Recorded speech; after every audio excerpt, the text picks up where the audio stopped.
warahmatullahi wabarakatuh. Izin memperkenalkan diri, nama saya David Liagata dengan NIM 20243102. Di sini saya akan membahas analisis tentang keergonomisan ruang kerja dan juga sketsa aplikasi yang merupakan tugas dan interaksi manusia dan komputer.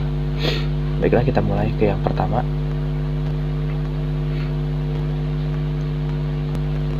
Oke, yang pertama di sini ada tata letak dan ergonomi. Nah, sebenarnya di sini ya dari segi ruangannya ini sebenarnya cukup kecil sehingga cukup kurang ya untuk luasan dan juga ruang geraknya. Belum laginya juga hanya ada satu sumber cahaya alami yang dari jendela yang hanya ada satu di ruangan itu, dan juga sumber sirkulasi udara yang merupakan ventilasi AC sentral.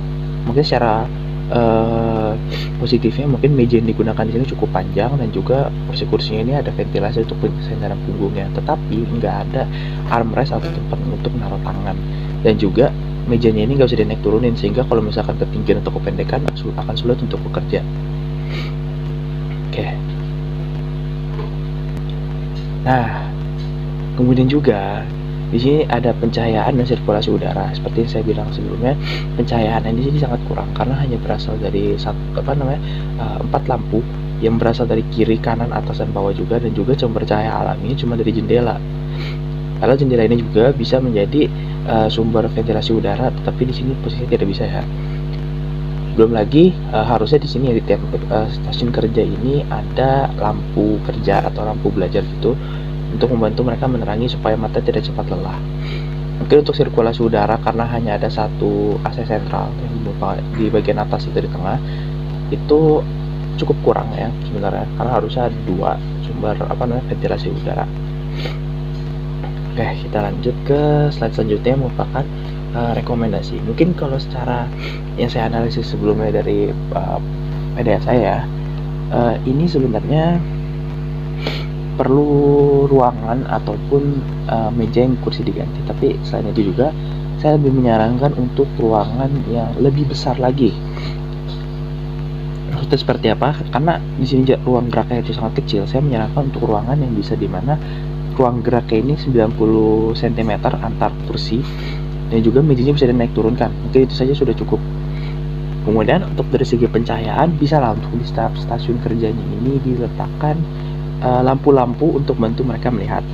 Juga di kursi dan mejanya itu, kursi mungkin diganti dengan kursi yang lebih bisa naik turun, ada armrest dan juga belakang berventilasi untuk membantu supaya kita pas duduk jangka panjang ini punggungnya nggak keringetan ataupun nggak basah. Karena saya akuin ketika kita duduk dalam jangka panjang di sebuah kursi, kita bersender terus menerus dengan mungkin dalam kondisi yang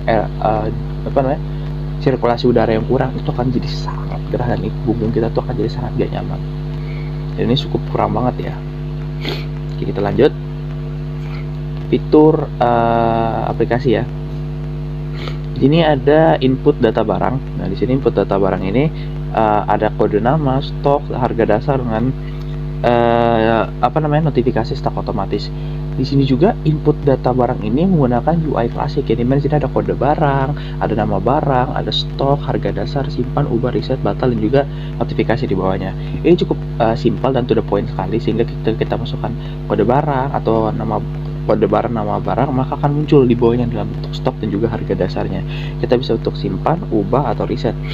Kemudian kita misalkan stoknya mungkin ini yang kita ubah karena memang dari segi ketika di data stoknya ini agak lebih. Ya sudah, kita bisa pencet tombol ubah, kemudian kita bisa ubah stok dan juga harganya juga bisa langsung. Lalu kalau bagaimana dengan reset ini, kita akan reset dari segi harga, stok, semua kita akan reset, jadi dikosongin ulang, kita data ulang lagi. Dan juga notifikasi bahwa ketika stoknya kosong akan langsung diberitahu. Oke, selanjutnya transaksi penjualan. Di sini transaksi penjualan ini ada untuk cari barang, cari, dan juga langsung setelah dicari akan muncul dalam bentuk list. Kita bisa selesai transaksi atau kita batalkan saja. Dan kalau misalkan habis, akan memberikan notifikasi habis. Di sini sebenarnya sudah saya bilang sebelumnya, ini juga desain UI klasik dengan pendekatan yang to the point sekali, sehingga kita langsung tahu kegunaan dari setiap bagian dari UI itu apa saja. Mulai dari cari barang, kemudian kita pencet cari, kemudian kita muncul dalam bentuk list, selesai transaksi, dan juga batalkan, kita sudah tahu karena itu sudah cukup to the point dari segi kalimatnya. Nah, kemudian yang terakhir ada laporan penjualan. Di sini laporan penjualan terdapat filter tanggal dari tanggal mulai sampai tanggal akhir. Kemudian kita terapkan, maka akan muncul dalam bentuk total penjualan dan pendapatan, kemudian transaksinya berapa banyak dan juga rata-ratanya. Kemudian akan diberikan grafik untuk menunjukkan, total selama dari waktu ke waktu yang dicari itu. Kemudian baru setelah semuanya itu akan diberikan list total penjualan dari apa saja ke apa saja. Kemudian kita langsung ekspor, cetak laporan ataupun refresh. Kenapa bisa di-refresh? Karena ini datanya diupdate secara real time dan mungkin aplikasinya ini akan disimpan dalam terdapat server ya. Jadi ketika ada pembelian atau apa, semua pembelian itu akan langsung masuk ke dalam server dan didata. Sehingga ketika kita pencet refresh, kita bisa mengupdate secara real time dimanapun.